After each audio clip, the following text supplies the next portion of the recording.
All right, everyone, welcome, and thank you for joining. We're going to give it a few minutes as people continue to trickle in and get set up. So we'll have a couple minutes to allow people to continue to sign in. But as you get started, feel free to introduce yourselves in the chat.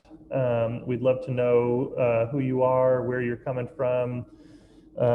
You still at home? Are you in the office? What beach are you calling in from, or what basement office place with no windows? So share a little bit about yourself as you get started.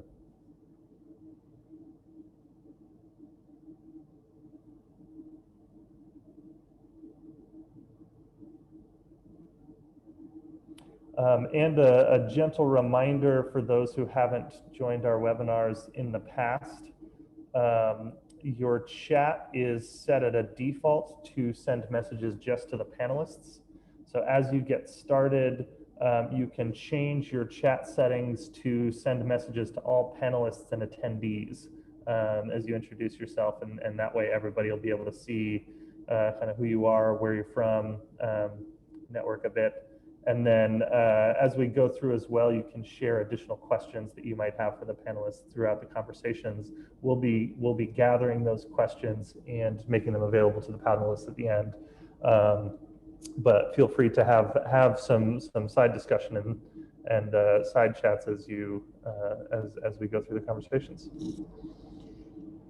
We'll give it just a couple more minutes to see if there's any remaining attendees that are going to trickle in.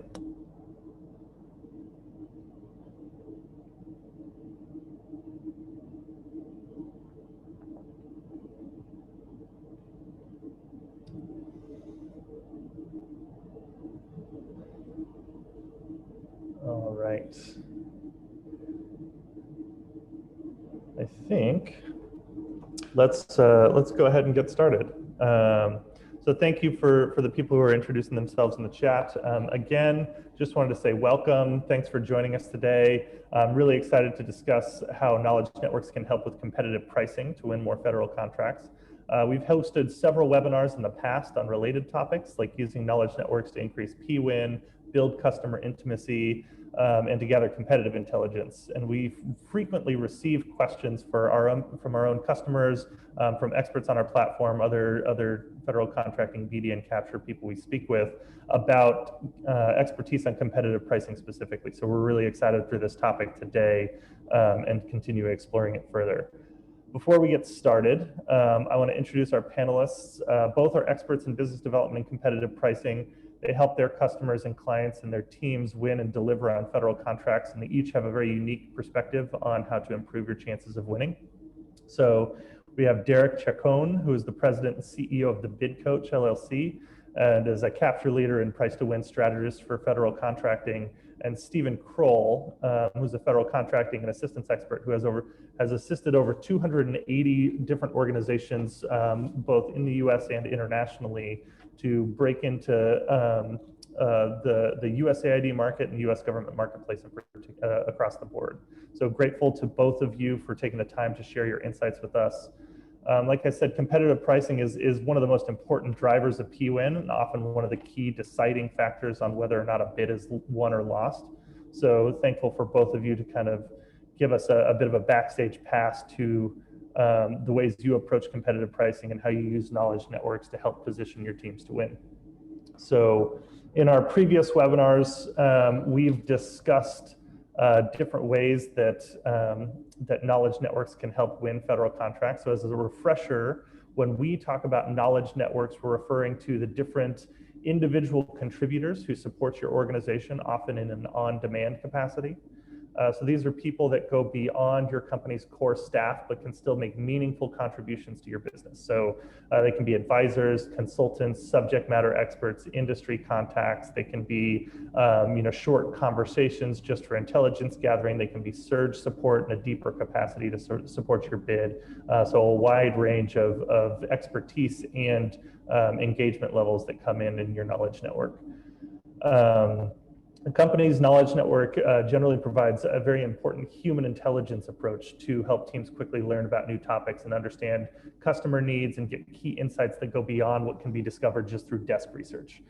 So in our previous webinars, we've discussed specifically how to use knowledge networks to increase P-win across the board, how to use knowledge network to build customer intimacy, and how to use knowledge networks to gather competitive intelligence specifically. And today we're looking more deeply at how knowledge networks can be used to support competitive pricing and give you a strategic advantage and improve the quality of your bids. So at OnFrontiers, we have a pretty unique perspective on how knowledge networks can impact competitive pricing. So a strong knowledge network can help your team quickly identify best practices for price to win strategies, intimate details of customer or agency needs and priorities, and who your competitors are on a bid and how your pricing might compare to theirs.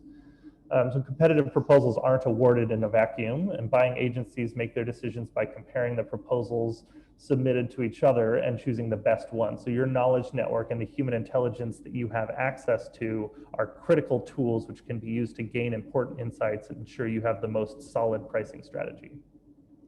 Engaging experts from outside your organization can give you access to the kind of information that isn't available online, such as the challenges and successes of past projects coming up for rebids.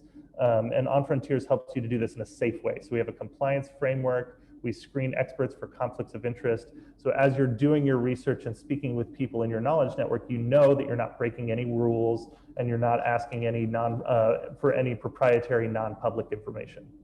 So it's a good safe place to engage these experts and get that human intelligence as a part of your bid.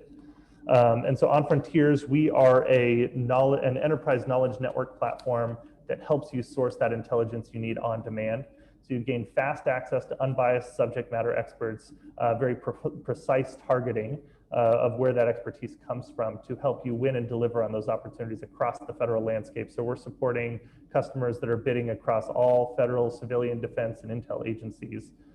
And really, once you've gathered that intelligence, these experts then remain a part of your company's knowledge network that we're helping build for you. So it's an asset that's owned by your company, and those experts can be accessed again and again as needed as you continue requiring their support for relevant opportunities. So at the end of the hour today, I'll share some additional contact information so you get in touch to learn more about OnFrontiers. Meanwhile, if you have any specific questions for our panelists, like I said, feel free to put those questions into the chat. Again, for those who joined a little bit later, you may note that the chat settings default to panelists only.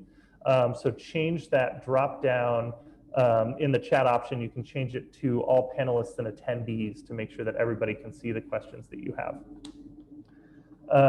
And then, yeah, you can put your questions into the chat at any time throughout the conversation. We're going to hold all of those till the end. We have a Q&A session at the end, but we'll try to get to as many of those questions as we can. If there are too many questions that come in through the chat, then we may do a follow-up where we do some additional Q&A with the panelists as well and share some of those answers. We've also received a handful of questions in advance as a part of the registration process, so thank you to everyone who sent across those questions as well. So really excited for the Q&A in particular. So that takes care of most of the housekeeping. So now, without further ado, let me introduce our first panelist, Derrick Chacon. As the CEO and president of the Bid Coach, Derrick has supported a wide range of federal contracting organizations to help them improve their pricing strategies overall, as well as on particular contract opportunities. So welcome, Derrick. I'll hand it over to you, and we can switch over to your first slide. Oh, thank you, Morgan, for having me today. First of all, at the Bid Coach, we provide expertise in all elements of government business contracting. We have consulting, outsourcing, and training. And today, Morgan has asked me to participate and focus on strategic pricing.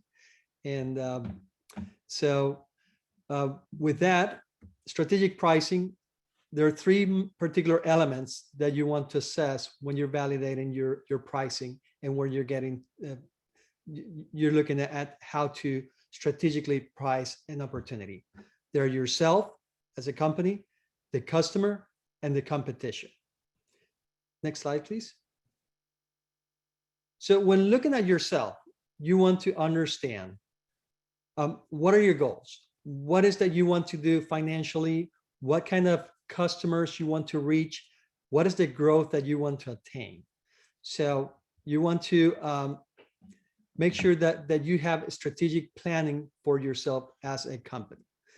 At the same time, you need to understand what are your internal strengths, what kind of past performance you have, what kind of competitive advantages you have. You have anything that is unique. You have any processes. You have any particular clients that will make you better than anyone in the competition. And also, you need to understand your rates. How is your rate structure compare to the norm? Are your rates tend to be high, tend to be low? They're kind of in the middle. So have an understanding how they look in the marketplace. One important aspect about yourself is to understand how other people see you. What does your customer know about you, or your potential customer knows about you? For example, we were having that discussion this morning with Morgan and I, that if you're in a contract that you're going to do a recompete, many times you think that you're walking on water, everything is fine, but having someone give you the information that knows the customer, that may know how is the customer perceiving you, might be important for you to take that into consideration when doing not only your pricing, but your technical response. And lastly is, what is your approach and your strategy to pricing? Are you looking yourself to being the lowest price? Are you looking at providing best value, where you have high level personnel and price appropriately, or trying to be right there in the middle? So that's the first aspect, knowing yourself, and having that knowledge network.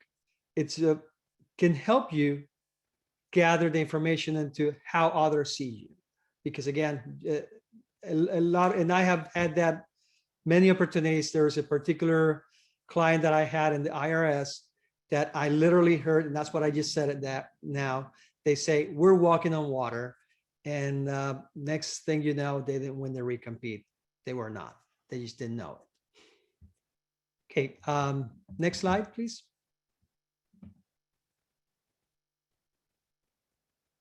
Okay, for the customer, it is very important to understand your customer, or the potential, either it's a new customer or a potential customer that you're trying to get into. You need to understand, how do they buy? Do they tend to buy low price always? For example, in TSA, they tend to buy the lowest price, or are they really a best value kind of shop? Or in other cases, do they have RFPs where they say it's best value, but at the end, all they do is buy low price? You also need to understand, when you're bidding a program, is why is this program coming out? Are there any issues? Are there hot buttons that will drive this program? Particularly as you develop your pricing strategy, you need to understand that to see how to apply that to that strategy. Their position of cost versus value, that's kind of what I spoke before, trying to understand if they like to buy low price or best value. And are they really looking to add new companies, or do they have a favorite set of companies? And if they do, then what is your strategy for approaching that?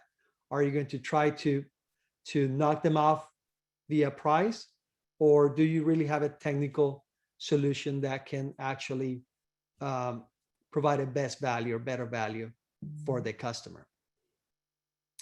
In this one, at the Bid Coach, we really recommend, when you're looking at larger opportunities, that you perform what is called a customer black hat. A black hat is putting yourself in the shoes, or in this case, in the head of somebody else. And by putting yourself in the head of the customer, you can better understand what it is that's driving them.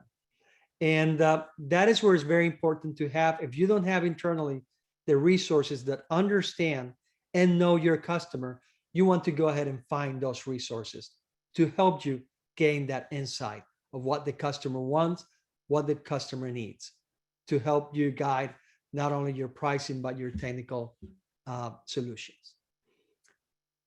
Next slide. And lastly, and not least, the competition. Who are they? Who really are there? When you look at the competitors, and if you have any tools that you go out there, you try to find companies that are similar to yours, there's going to be a wide range. But you need to narrow those down and really find who's really competing against you here. Who's really looking at trying to gain that customer that you're trying to gain as well. What is the strategy? Who do they team with? What kind of rates they have? What are their strengths? What are their weaknesses? And so are there any discriminators that they might have that you don't have? And have there been any instances in the past that may have hurt or helped those competitors? Here again, talking about black hat, it's very important for depending on the size of your contract, to have competitor black hats, where you can get, if you don't have the information or the expertise in-house, you need to find people outside that know those competitors, and they can provide that kind of insight. And that's where that human intelligence really comes into play. We have had in the past opportunities where by doing the black hat, we come up, well, this was a particular opportunity in TSA. We knew the customer, we knew what they were looking for, but then by doing some black hat, we're able to find a competitor that actually had inside knowledge of what the customer was looking for. And we had to find ways of what were those discriminators that we had that we can ghost what they had. So at the end, it was a successful bid. So that is very important, again, to look for those opportunities to get anyone outside your organization to provide intel on your customers and on your competitors. Next slide, please. So in essence, as you've seen, in all three aspects that you need for competitive pricing, yourself, your customer, and your competitors, you need to gather information. And that information you won't find on a tool. You won't find on the web necessarily. The best information will come from humans. So people who know the customer, people who know your competitors, people who know the market, and people who knows you from the outside, to help you gather enough information that will help you refine your pricing strategy and your technical strategy. And again, that's why it's so important not to do everything inside a capsule and try to gather as much information as you can from other sources. And with that, Morgan. Great, thanks, Derrick.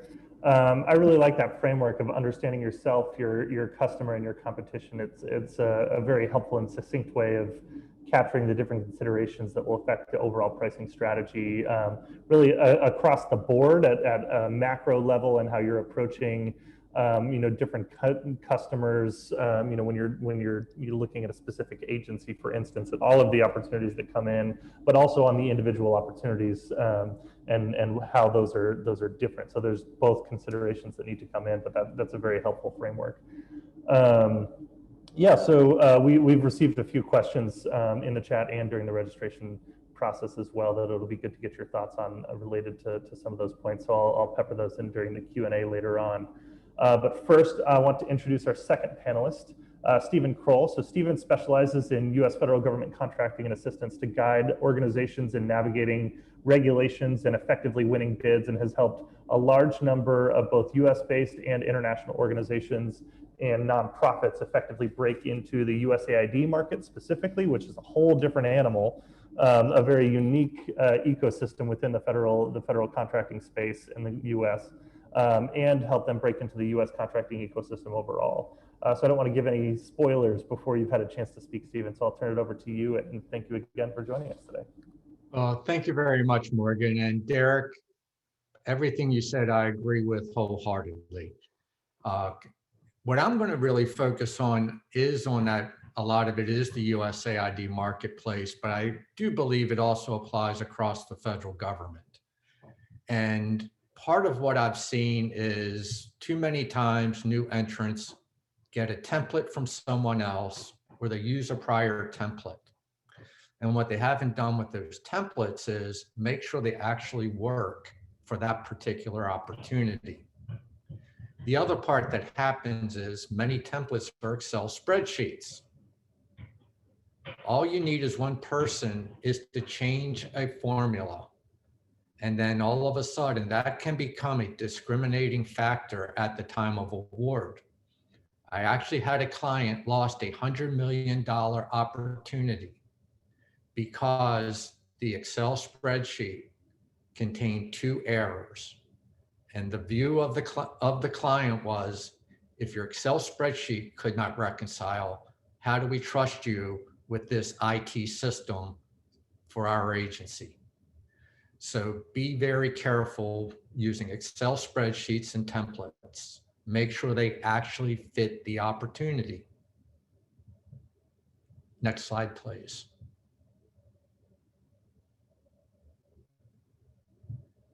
One of the things that I have found, particularly with nonprofits come into this marketplace trying to keep their overhead rate low. And you have evaluators of nonprofits. Problem is, nonprofits typically suffer not having expertise in it, whether it's pricing or oversight. All of a sudden, when you go into contracting, I've often said, this is like a shirt that I saw in Ocean City, Maryland. If you can't run with the big dogs, get off of the porch. You have to have the systems, the capability and staffing and expertise, much of which Derrick touched on, either in your organization or on the bench, ready to help you win and implement the project. So I think that is very key entering the marketplace. The other part is many organizations do not really focus on, as new entrants, of making sure that their proposal reconciles back to the request for proposal and their technical approach. And the key for this is, yes, it's highly competitive, but if you want to be in the business for an extended period of time, you need to make sure you have full cost recovery. And this becomes very critical for larger awards. You need to make sure that your budget speaks to the technical speaks to the request for proposal. Next slide, please.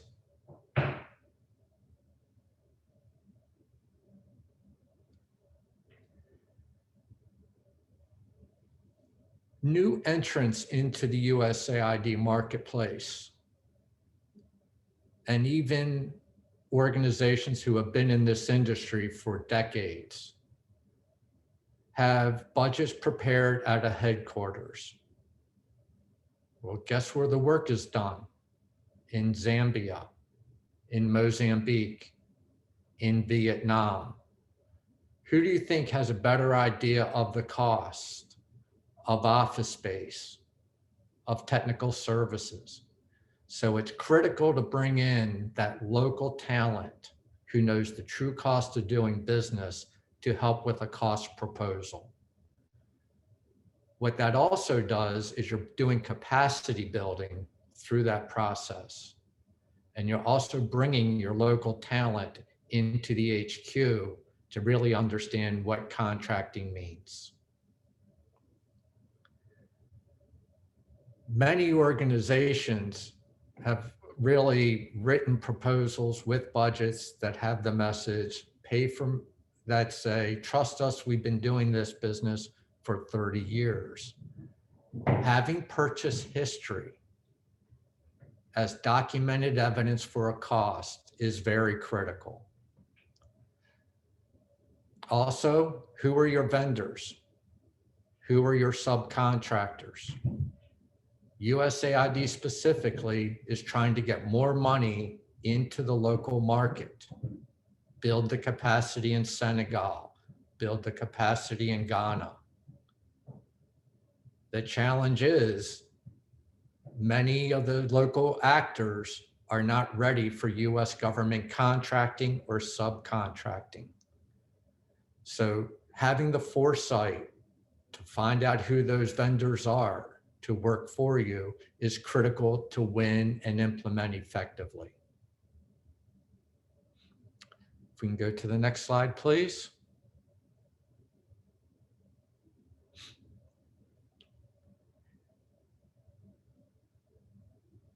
Knowing the marketplace. Your contractors who are in the marketplace actually know USAID's portfolio, not with what goes to Congress, but it happens 2 years or a year in advance.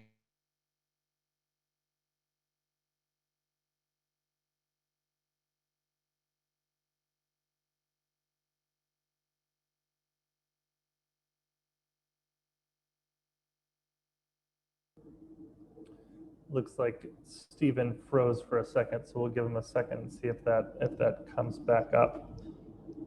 Sorry for the technical difficulties there. Stephen, you froze a little bit just as you were sharing about knowing what's coming up in advance. If you want to jump back for a second. Okay, apologize for that. Many organizations wait for USAID's submission to Congress for funding to know what is going to come out in a request for proposal or a request for application for grants and cooperative agreements.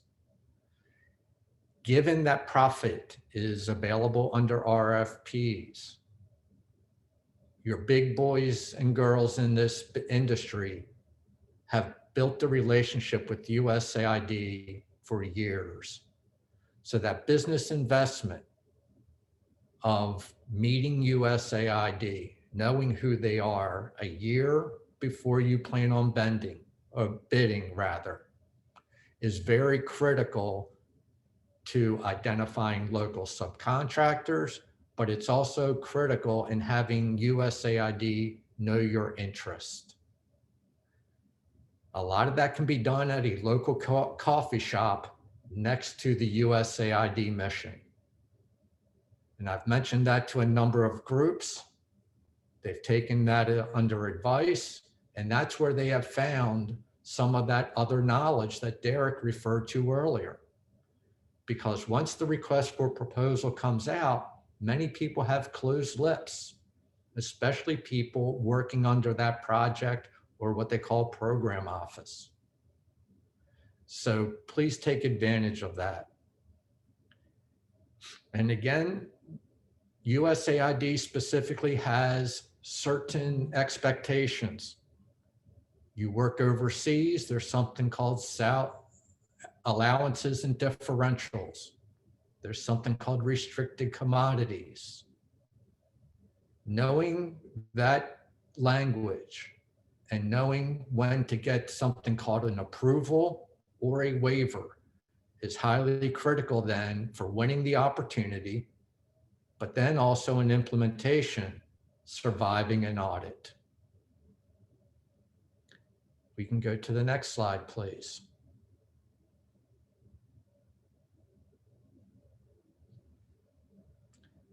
Okay. Perfect. Thank you so much, Stephen.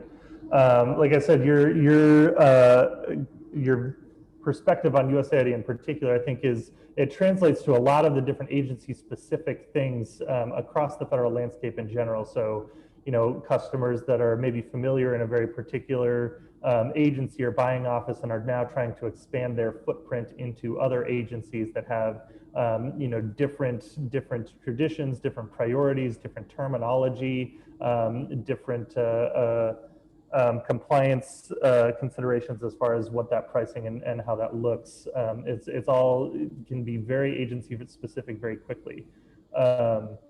But you're absolutely right in the way that we often work with smaller firms trying to get into the ecosystem in the first place, as well as trying to branch from federal civilian agencies into the USAID ecosystem for the first time. And oftentimes they rely on that gut feeling of we've done this before, trust us. And so those details that come into the pricing, where you get that information, how you make sure those budget narratives actually align with the spreadsheet, and the spreadsheet aligns with all of the activity items, and that aligns with the RFP. That's a common topic of conversation that we frequently get questions about, and a lot of that comes from can be resolved by speaking with experts, like you said, that have done this before, that have that understanding and that expertise to be able to give even just a second perspective on things, and do sort of an external red team review and make sure that you've gone through the right steps to make sure that you've got all your I's dotted and your T's crossed in the way that you're not going to get knocked off on some technicality. So really appreciate your perspective there. So we have plenty of time for Q&A. Oh, go ahead. $100,000 on an opportunity, or 200,000.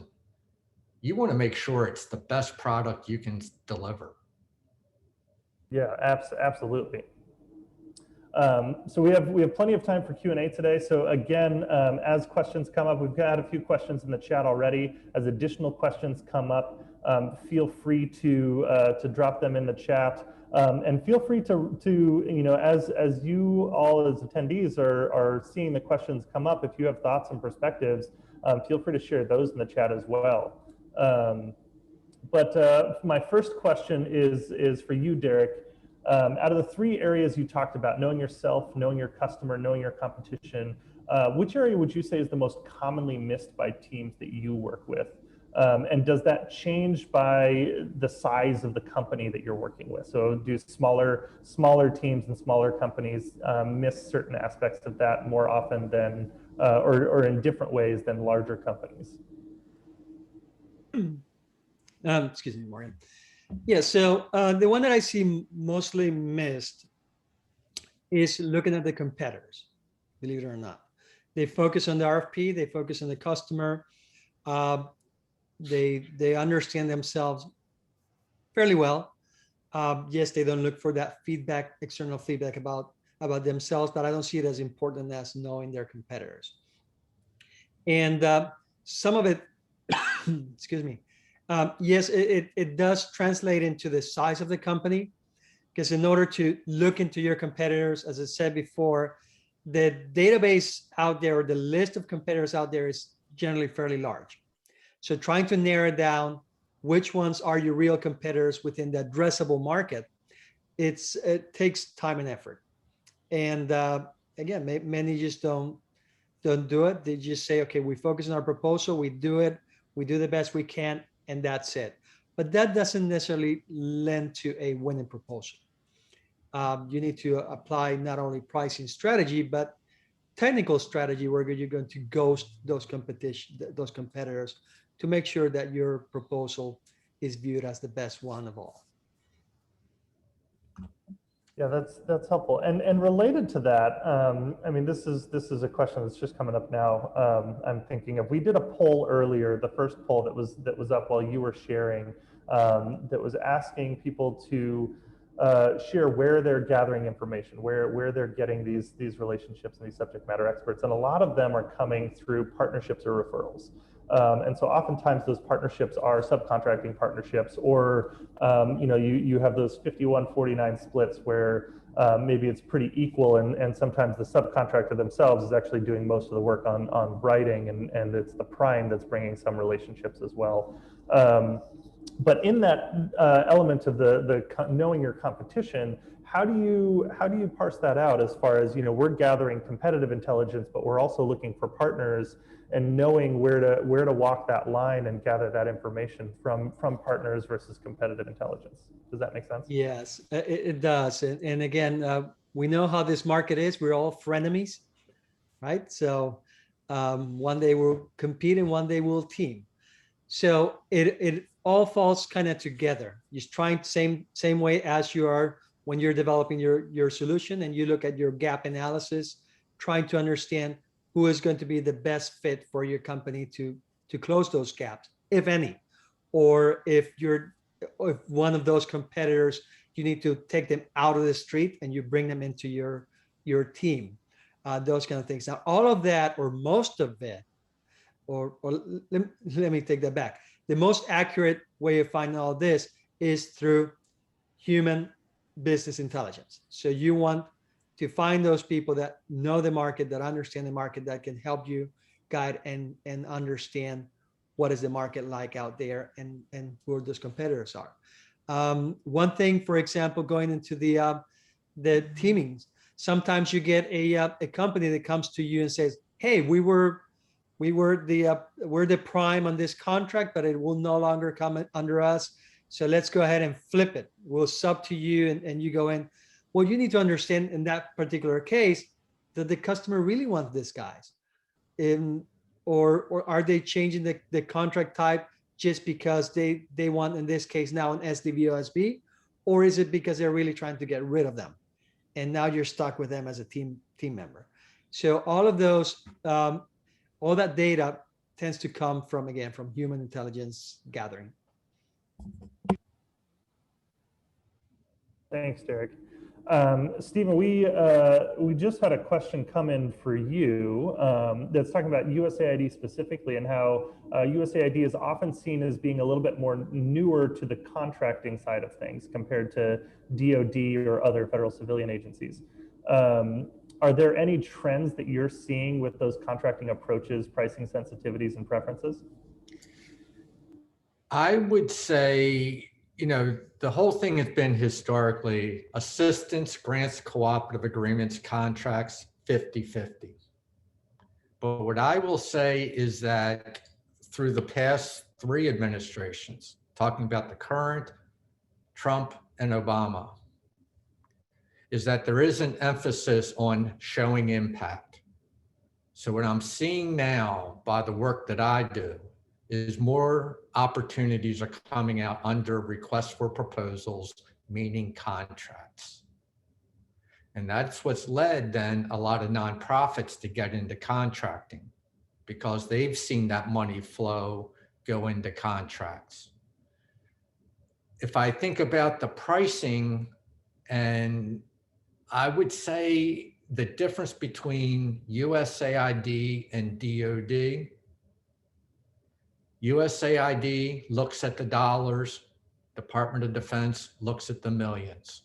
Now, I know they go into smaller detail, don't get me wrong, but those who have less look at the detail in more microscopic.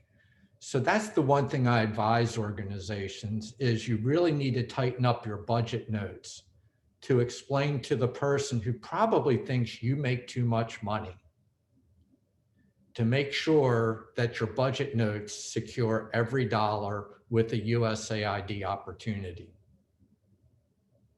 At least that's how I advise organizations and how I've worked with them.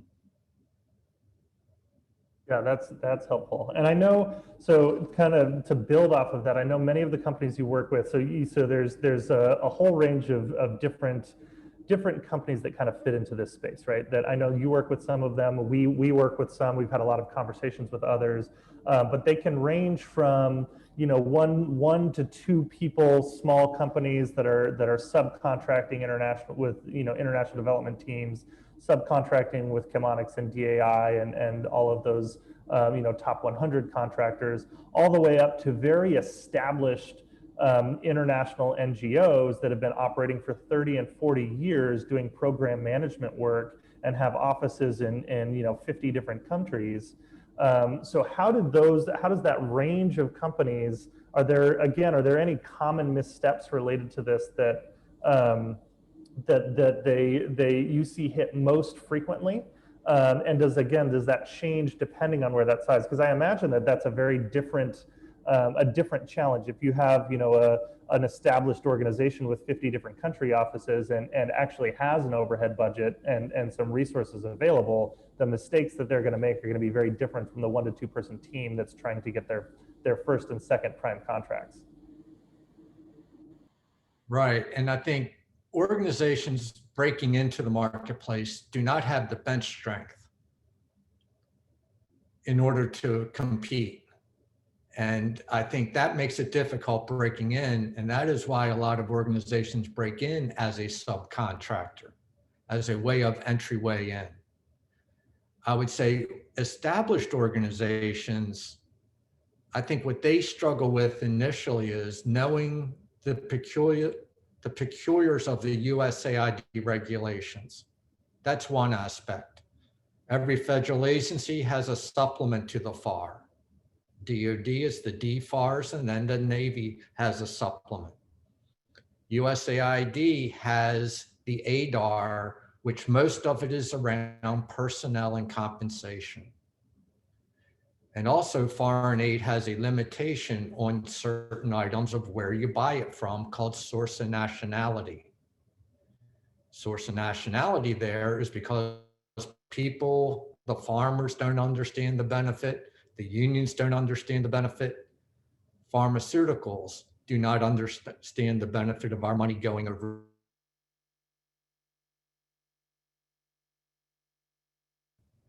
So understanding those peculiarities to me is critical for the largest.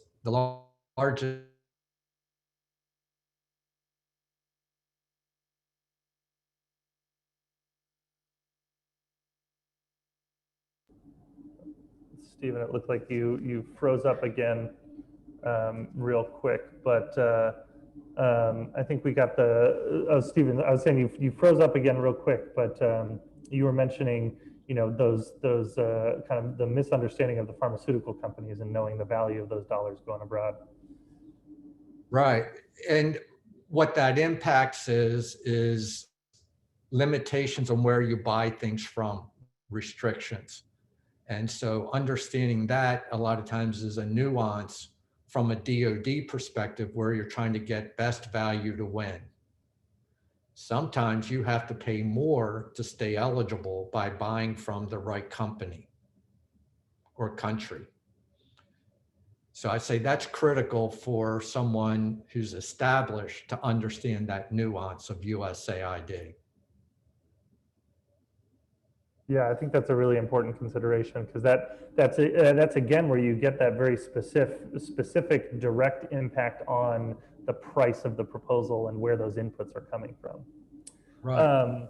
So Derrick, I wanted to get your thoughts on this specifically. There's a little bit of a different element of pricing that comes in, especially regarding some different contract vehicles. When you look at IDIQs or BPAs, how do you approach competitive pricing on vehicles like that when you're on the early stage, of an IDIQ, just trying to get on the vehicle before you're looking at any specific task order with an actual dollar amount tagged to it? Right. Well, and that is coming up these days with CIOSP4. A lot of people are bidding those kind of things, so those kind of vehicles and others. Now, one of the key elements when looking at IDIQ and BPA vehicles is what is the evaluation criteria? What is the incentive or disincentive to have a high, medium, or low price? For example, when you look at CIOSP4, on CIOSP4, you want to, what is evaluated is, are your rates reasonable or not?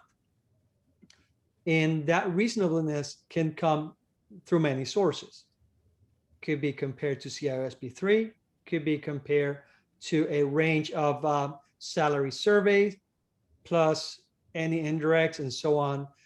But it is important with this kind of contract vehicles that you remember and understand that your work may happen anywhere in the country, and that you're going to be competing on those task orders later on. So if you think that your rate, you're going to win just by lowering your rate significantly, that is generally not going to happen. And even if it did, if it helped you get into the vehicle, which again, it depends on the evaluation criteria, and CISP4 is not one of those vehicles. But if you get there, then it might be very difficult for you to execute and compete in task orders that come later on. So you essentially wasted time and money trying to get into a vehicle that you now cannot use. And that I see happen very, very, very often, unfortunately. As a prime and as a sub, I have a client that we're subbing to another one for CISP4. And that is what they're saying. That we're going low price, low price. Well, if you don't have the points, it doesn't matter. And if you do have the points, then it doesn't matter. So why are you going to tie yourself to a rate that won't allow you to provide high-level personnel if needed on the task order?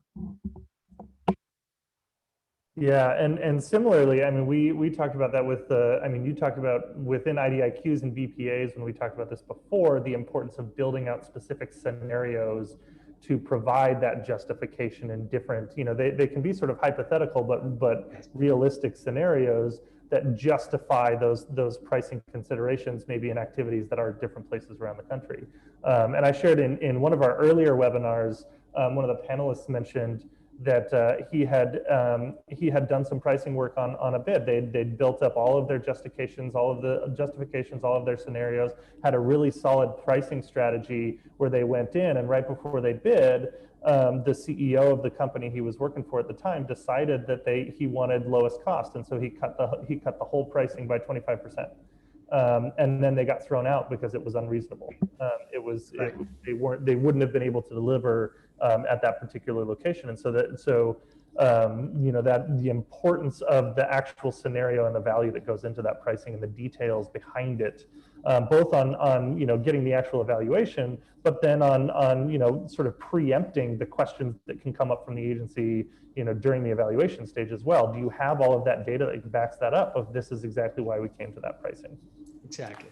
So on a related note, many of the companies we work with are 8As and can get direct awards, and that's not the only place that they're looking, but it's definitely a key consideration. So how do you approach that when you're those pricing questions when you're looking at an 8A or a direct award potential from the government? Are you still looking at those same details and pricing in the same way?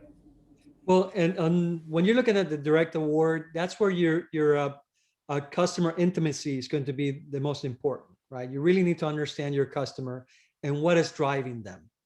On direct awards, you generally, not always, but generally have the opportunity to go in with slightly higher rates.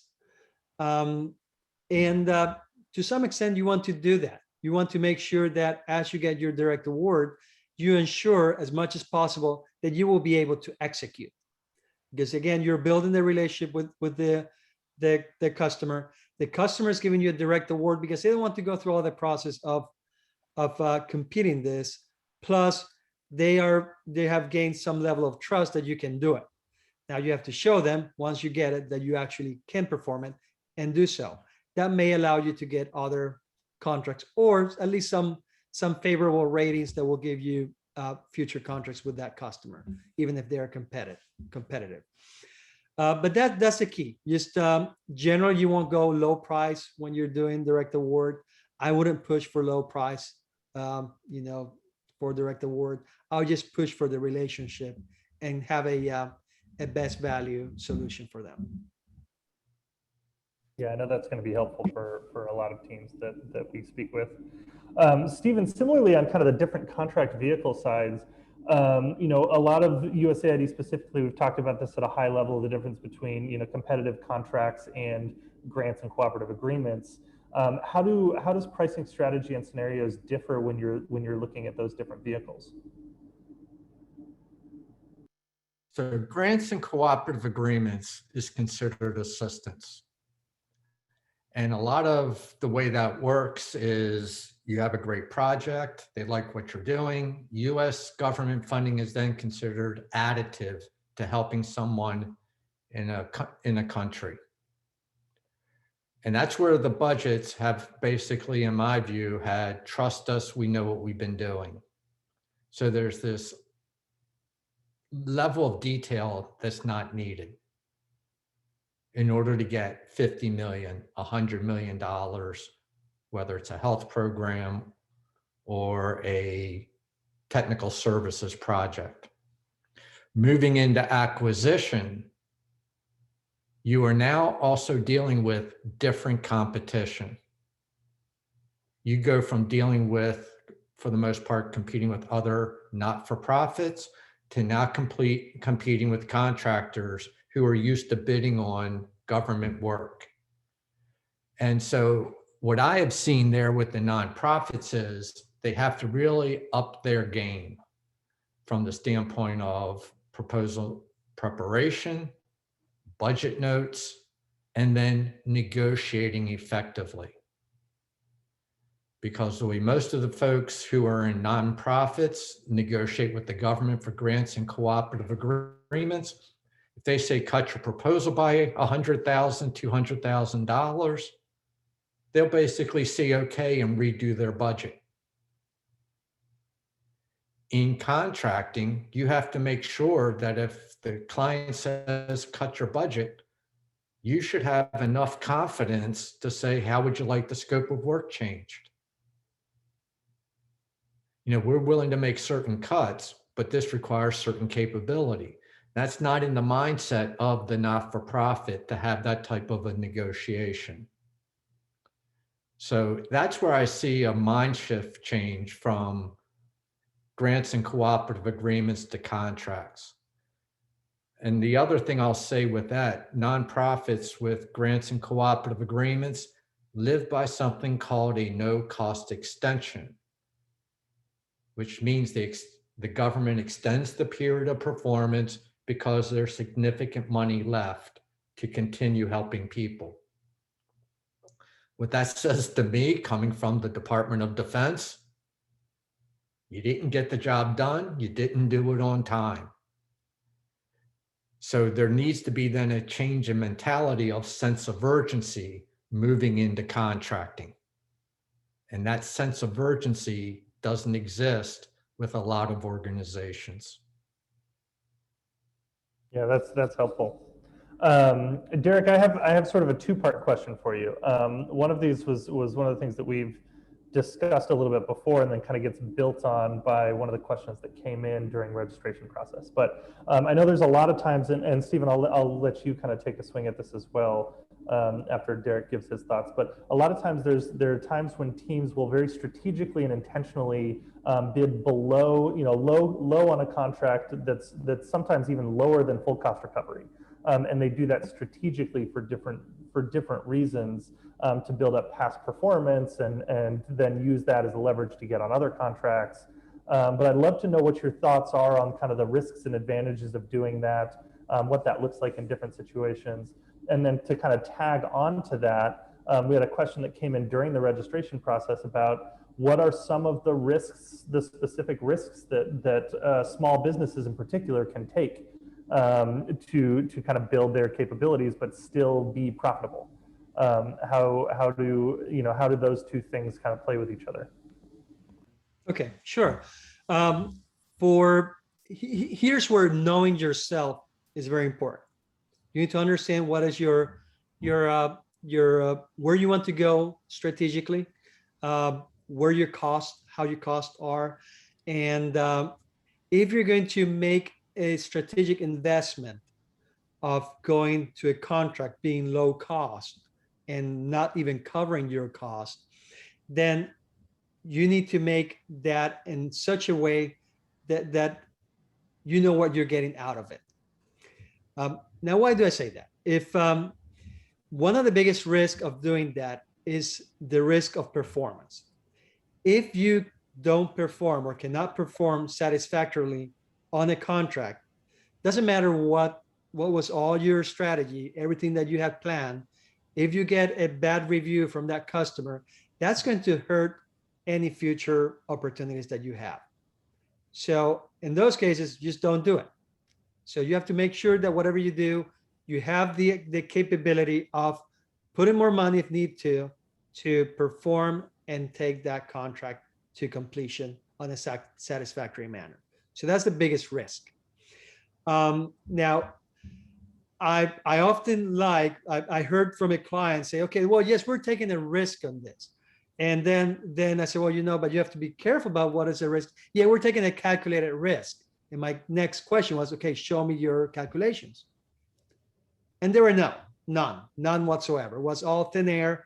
It's okay, we think we're going to get this. No, you have to calculate it. So what is really what you're going to do and what is that you're going to gain on that particular opportunity? And that is true for small and large businesses.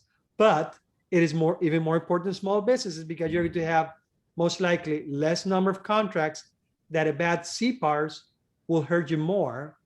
And the opportunities of really losing a lot of money and not having other contracts to do a portfolio and pretty much have some income at the end, it's much higher. But the risks are pretty much the same. Now, what are the advantages, the opportunities? Well, there's always an opportunity if you're trying to get into a new customer. It's an opportunity to get your foot in the door, get to be known there.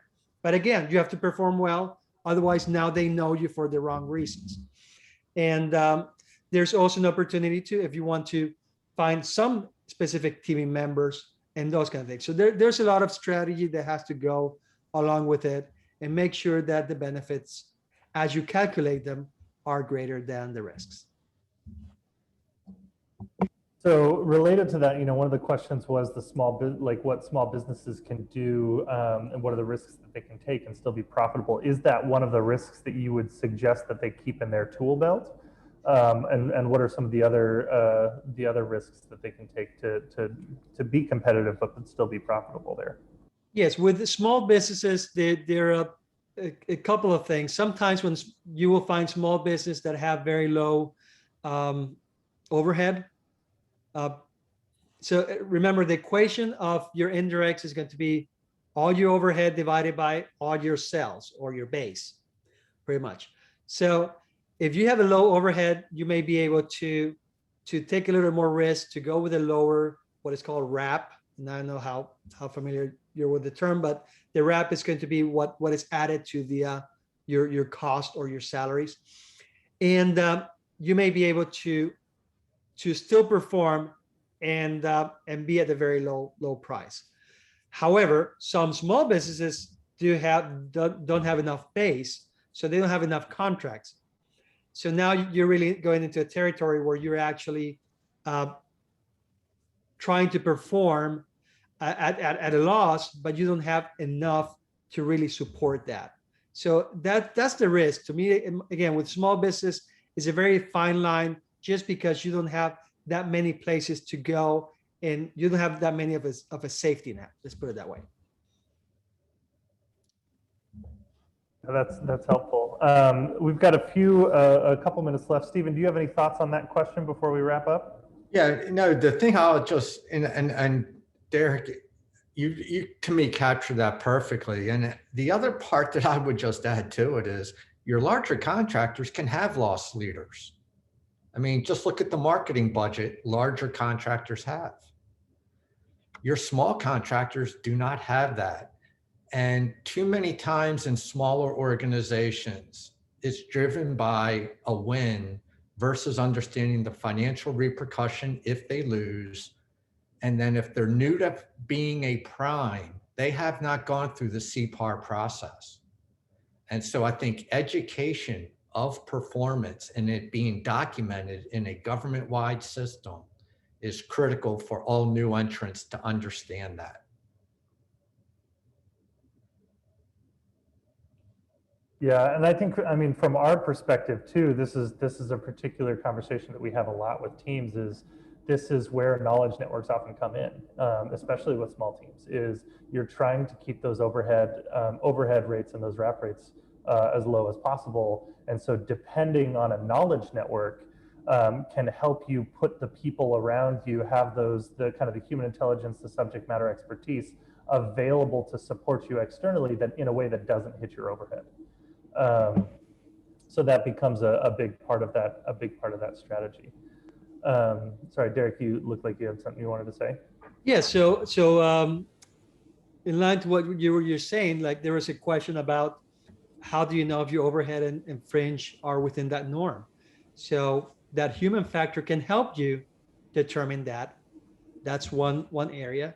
Also, there are some studies out there like the God, I don't even know how to say it. Gauge report, that's GAUGE, can give you some help on where those should be. But again, people that are out there that have been working with different organizations have a sense for different kinds of markets. What are those ranges of indirects that will make you more competitive or not? Yeah. Yeah, there's that, and there's some additional questions about resources that we got, and a handful of questions that we haven't been able to get to, but we're out of time now. So I think what we'll do is we'll try to get to these questions as an additional resource and follow up, and get thoughts from our panelists on the questions that just came in, some of the other questions that were sent in advance, about using different tools for salary justifications, things like that. So we'll get some thoughts and perspectives on that and share those responses with everybody later with an additional blog or follow-up email. But in the meantime, just wanted to say thanks, everyone. That really brings us to the end of the webinar today. Again, want to thank you, Derrick and Stephen. Thank you so much for joining us. I know this is going to be really helpful for a lot of the attendees that we have here today, as well as a number of people that weren't able to attend. We will be taking this, the webinar was recorded, so we'll share it with everybody afterwards. There's a number of people I know who have reached out to me who said they weren't able to join today, but they will be viewing the recording. And we'll also take the transcript from the chat today and we'll turn it into an ebook as well, similar to what we've done with our other webinars previously. So again, thank you to everyone who attended today. We'll make sure that we follow up with you with those recordings in the ebook as they become available, and the additional thoughts on the questions that were shared that we didn't get to today. If you do have additional questions, feel free to send those in the chat now, or feel free to email us afterwards, and we'll make sure that we get to those. But yeah, so to stay in the loop, we'll continue doing webinars and events like this on talking about the importance of knowledge networks, how they come in to support BD and capture processes at different stages. So we'll make sure that we share those events with you. But we have a mailing list, so you can make sure to sign up to our mailing list, as well as follow us on LinkedIn. We have a federal contracting spotlight page on LinkedIn that has content focused specifically for federal contractors, which include the recordings and ebooks from our past webinars as well. So thank you again, everyone, for joining us today, and hope you all have a great week. And for those who are on CIOS before, best of luck to you. I hope you're having fun. It sounds like it's a fun contract that the government's been making some enjoyable changes to over the summer. So best of luck to you all.